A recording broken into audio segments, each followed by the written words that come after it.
और एक ऐसे महान सच्चे इंसान के लिए मैं बोलने आया हूँ। ये पाक साहब दामन वाले व्यक्ति हैं, सच्चे इंसान है, समझे नहीं। मैंने आज तक किसी के लिए बोला, सबको देखा होगा, सबको गालियाँ देता हूँ, पूरे दिन देता हूँ।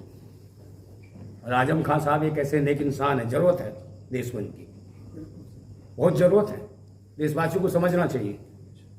पूरी दुनिया के लोग भी सुनते हैं इस वक्त। देखिए पूरी दुनिया में क्या माहौल है। लोगों को आज दर्द लगता है कि इजराइल का दर्द है या फिलिस्तीन का दर्द है, मगर यहाँ के लोग, कुछ लोग तो ऐसे हैं जो बच्चे जो पता नहीं कहाँ कहाँ के कच्चे हो, चलते हुए कच्चे हो, कहते हमको इजराइल भेजो। तो वो कच्चे अंधभक्त कच्चे यहाँ दिखाई नहीं देते जो मणिपुर में बहन बेटियों को निर्वस्त करके घुमाया जाता है, जो सेना के जवान के नाम पे वोट मांगते हैं, जो सरकार के जो मुख्य प्रधानमंत्री स्वयं कहते हैं क्या मेरे को पहला वोट भारतीय सेना के जवान पे मिलेगा क्या? जब शर्मसार भारत की सेना, भारत की बहन बेटियां, माताएं सब हो जाती है, जब हम देखते हैं कि भाई हमारे देश के पूर्व सैनिक की धर्मपत्नी को निर्वस्त करके घुमाया जाता है, दौड़ाया जाता है, उसका बलात्कार किया जाता है और उसके दोषियों को सजा नहीं दी जाती, ठाके मार के हंसा जाता है।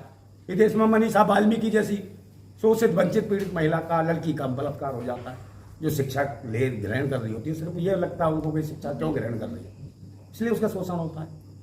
आप देखते हो उन्नाव कांड हुआ हो, बुलंदशहर में पिंकी लोधी के साथ हुआ हो, और बदायूं में देखा होगा दलित बच्चियों के साथ जो हुआ हो। ये बड़ा दयनीय है और देश में तरक्की कुछ नहीं। 9 साल में देश का बुरा हाल है। जो भी देश में नेक और अच्छा इंसान को तंग करने की कोशिश की गई। तो ज्यादा वक्त नहीं, मैं कहता हूं फिर भी कि सब्र सहने की भी एक सीमा होती है, सब्र सहने की भी एक सीमा होती है। बांध टूटता धीरज का तब अति होती है, अति होने पर प्रलय और प्रवर्तन होता, तब नई सूर्य की नई सृष्टि का सृजन होता।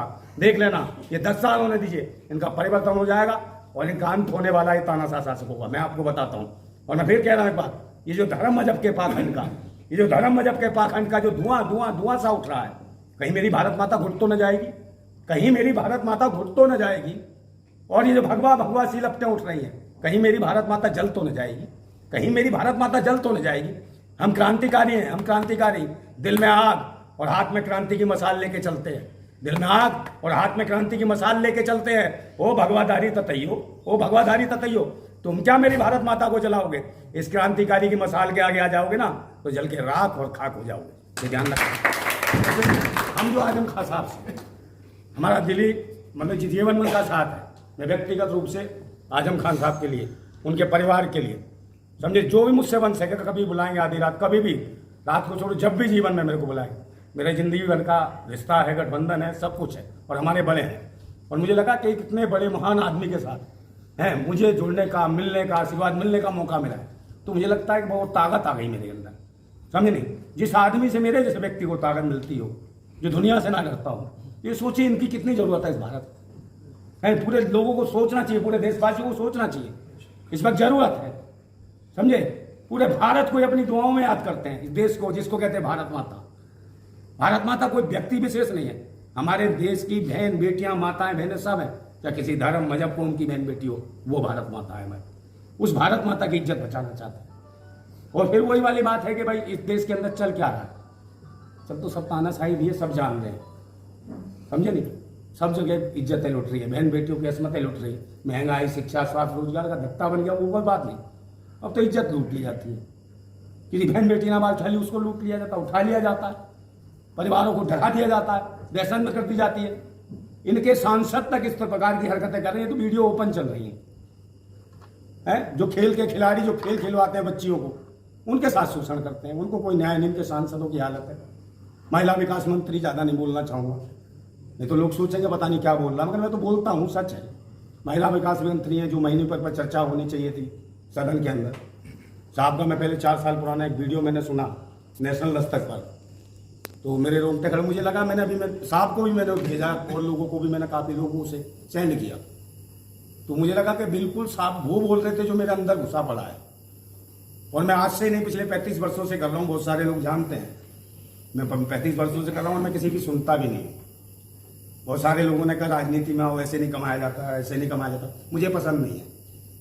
मैं क्रांति करना चाहता हूँ, देश हित में लड़ना चाहता हूँ, ठीक है। मुझे भगत सिंह पसंद है, उनकी तरह मैं काम करना चाहता हूँ। मुझे इतना भी पता है कि मुझे कहाँ आंदोलन करना है, जबरदस्ती में किसी को मारने वाला नहीं हूँ। मगर अब मेरे मरने से अगर देश का भला हो सकता है तो उसके लिए भी तैयार हूँ, बलिदान देने के लिए भी तैयार हूँ। मगर आजम खान साहब जैसे लोग इस भारत को बड़ी मुश्किल से मिलने वाले हैं, अभी हमारे बीच हैं।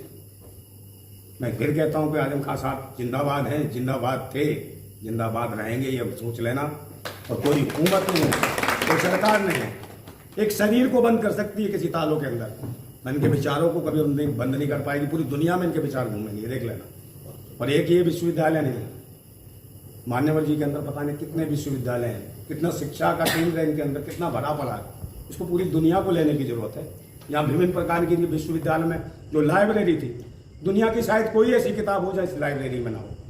मैं अभी भी देख रहा हूँ, उसके बाद भी यहाँ की सरकारें लाइब्रेरी की किताब पढ़ने की चीजें उठा ली गई, बड़ी बड़ा अजीब सा लगता है। तो मैं फिर कहता हूँ हुकूमत के लिए कि वो समझता है कि खुदा हो गया है, वो समझता है कि खुदा हो गया है। मगर मैं कहता हूं तेरे जैसे खुदाओं को उस खुदा ने जमीन में गाड़ दिया है, तेरे जैसे खुदाओं को उस खुदा ने जमीन में गाड़ दिया है। अभी वक्त है संभल जा, अभी वक्त है अब संभल जा, वरना तेरे जैसे उड़ने वाले मच्छरों को देश की आवाम ताली पीट पीट के मार देती है। वक्त आने वाला है, ताली पीट के ही मार देगी, जरूरत नहीं है, सिर्फ जागने की जरूरत है देश की जनता और आवाम को, वो जाग रही है। क्योंकि देश को 9 साल में देश का बुरा हाल हो गया। ज़्यादा मैं बोलना नहीं चाहता, क्योंकि माननीय के सामने इतना बोलना मेरी तो बहुत अलग बात है। और इनसे बहुत कुछ सीखने की जरूरत है, पूरी दुनिया को सीखने की जरूरत है। भारत ही क्यों, ऐसे लोग बहुत कम पैदा होते हैं इस दुनिया के अंदर। मैंने देखा, मेरी बात सुन लीजिए, बाबा भीमराव अम्बेडकर, मान्यवर काशी राम, माननीय मुलायम सिंह यादव, माननीय आजम खान साहब हमारे बीच जिंदा है। और मैं जिंदाबाद, समझिए, मैं जिससे भी बात करता हूँ, कोई नमस्कार कहता हूँ, कोई कुछ कहता है, मैं कभी जवाब नहीं देता। लोग सोचते क्या करता है, मैं जो बोलता है मैं उसके कहता हूँ साहब जिंदाबाद। मैं चाहता हूँ कि आप मेरी जिंदाबाद करो, मैं आपकी जिंदाबाद करूँ, तो ये भारत जिंदाबाद हो जाए, हम एक दूसरे की जिंदाबाद करें। समझे नहीं, ये दुआ सलाम राम राम में हमने जो बांट रखा है, हम एक दूसरे की जिंदाबाद करेंगे तो ये मुल्क भी जिंदा होगा, बाद होगा, लोग भी जिंदाबाद रहेंगे। समझे नहीं। और वक्त है अगर सभी नेता जानते हैं, सब नेता चुनाव लड़ते हैं, पैसा दे दे के जिंदाबाद कराते हैं। इन्होंने जिंदाबाद कराई ना भारतीय जनता पार्टी वालों, पैसा दे दे के, और देशवासियों को मुर्दाबाद करने में तुले। इसलिए आपस में धर्म मजहब ईमान से उठ के ना एक दूसरे की जिंदाबाद बोलवा कि सलीम भाई है, मैं सलीम भाई से जिंदाबाद करूँगा, कि नंदा भाई आपकी जिंदाबाद। हम जब एक दूसरे की जिंदाबाद करेंगे तो ये मुल्क जिंदाबाद हो चुकेगा। और ये जो लोग जो जिंदाबाद के नाम पे आए हैं, जल्दी ही मुर्दाबाद होने वाले हैं, नकारा और निकम्मे लोग। बस ज़्यादा बात नहीं करूँगा, सबका बहुत बहुत धन्यवाद, बहुत बहुत धन्यवाद। जरूरत है मैं आजम खान साहब जैसे एक महान पुरुष की, जो हम दुनिया भर के महान पुरुष इस भारत के अंदर बनते फिर रहे हैं लोग, समझे नहीं। तो आज जो भारत में जो भी घटित हो रहा है वो मतलब बड़ा दर्दनीय है, दयनीय है। क्योंकि शिक्षा, स्वास्थ्य, रोजगार, सुरक्षा, ये सब धत्ता बना दिया गया, सब खत्म कर दिया गया। जो शिक्षा की बात करेगा उसको मिटाने का काम करेगी ये सरकार, जो सुरक्षा की बात करेगा उसकी बहन बेटियों की इज्जत लूटने की बात करेगी ये सरकार, और जो महंगाई के ऊपर बात करेगा उसको किसी भी कीमत पर छोड़ा नहीं जाएगा, उसे जेल भेजने का काम करेगी सरकार। सबसे बड़ी बात है, अगर जगाने का कोई काम करता है तो इस सरकार को दर्द होने लगता है। जो लोग आईसीयू में पड़े हैं, जो उन्हें जगाने की कोशिश करता है, चाहे मेडिकल के माध्यम से, चाहे स्कूल के माध्यम से, कॉलेज के माध्यम से, तो इस शिक्षा देना, शिक्षा बहुत बड़ा हथियार है, दुनिया का सबसे बड़ा हथियार है शिक्षा।